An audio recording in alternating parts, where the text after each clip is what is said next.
Ben Omar. Hawa m'a marché sur les lèvres et je commence par là où elle a fini. Tout au long de l'exposé, nulle part un impact pour la région de Zender, dans l'exposé du ministre. Je pense que la loi 2007 portant code pétrolier n'a pas pris en compte les 15% des ristournes qui sont reversés. C'est le cas par exemple pour les mines, c'est le cas pour Agadem, mais ce n'est pas le cas pour la région de Zender. Il faut donc y penser très rapidement pour modifier en conséquence le code pétrolier et prendre en compte le cas de la raffinerie qui est une innovation au moment où la loi a été conçue. Deuxième observation, Monsieur le Président, je suis très déçu. Je suis très déçu et la déception est grande. Et je pense que l'avènement du pétrole ne doit pas être un malheur pour le Niger. Au contraire, nous avons pensé que l'avènement du pétrole va susciter beaucoup d'espoir en termes de développement, en termes de correction de tout ce qu'il y a eu comme mal développement 50 ans de l'indépendance à aujourd'hui. Monsieur le Président, mais on n'est pas des petits-enfants pour nous faire avaler cette couleuvre. Comment on va me faire comprendre que jusqu'en 2011, l'État subventionne le prix du litre à la pompe à hauteur de plus de 150 francs. Et c'est au moment où nous produisons nous-mêmes notre pétrole que cette subvention va disparaître. Il ne faut pas nous prendre pour des enfants. Deuxièmement, on nous dit que la production de barils par jour est de 20 000 à la raffinerie. Mais ce n'est pas les 20 000 barils jour qui sont consommés par jour au Niger. C'est 7 000 barils jour qui sont consommés au Niger. C'est vrai que le ministre a tenu un raisonnement d'entreprise. Je le comprends parfaitement dans le cadre des charges afférentes à tous les postes de dépenses.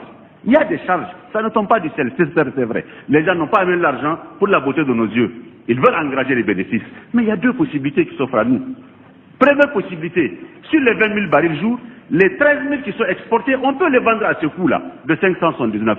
Mais pour les 7 000 barils jour qui sont vendus pour le Nigérien, nous on peut casser les prix. Et le maximum, je pense, ne dépassera pas les 350-400 francs.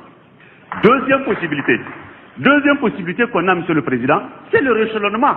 Mais c'est un exercice tellement simple, banal, que les techniciens en la matière le connaissent. Pourquoi on va nous dire que la raffinerie, les prêts qui ont été empruntés, c'est pour 10 ans? On peut le rééchelonner à 15 ans, on peut le rééchelonner à 20 ans, à 30 ans, à 100 ans. En vertu de quoi? C'est en 10 ans et en 10 ans seulement. Comme si c'est canonique qu'on doit payer les charges qui ont été imputées à la fabrication de la raffinerie. Troisième chose, Monsieur le Président, quand même. Moi, je pense que l'État, là, c'est le père de la nation. Le gouvernement, c'est le père de la nation.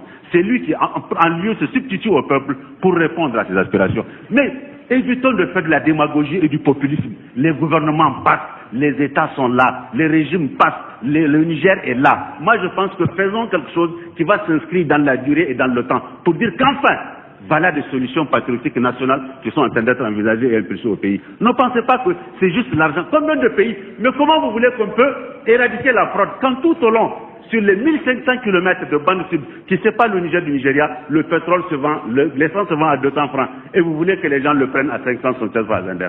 C'est pas possible, Monsieur le Président. La fraude va davantage s'accentuer, ça va avoir des impacts pratiquement sur la vie de la nation et ça va nous créer davantage de problèmes. Et là, le pétrole risque d'être une malédiction au lieu d'être un bonheur pour notre pays. Prenons notre courage à deux mains et disons au pouvoir public de corriger cette maldonne. Merci, Monsieur le Président.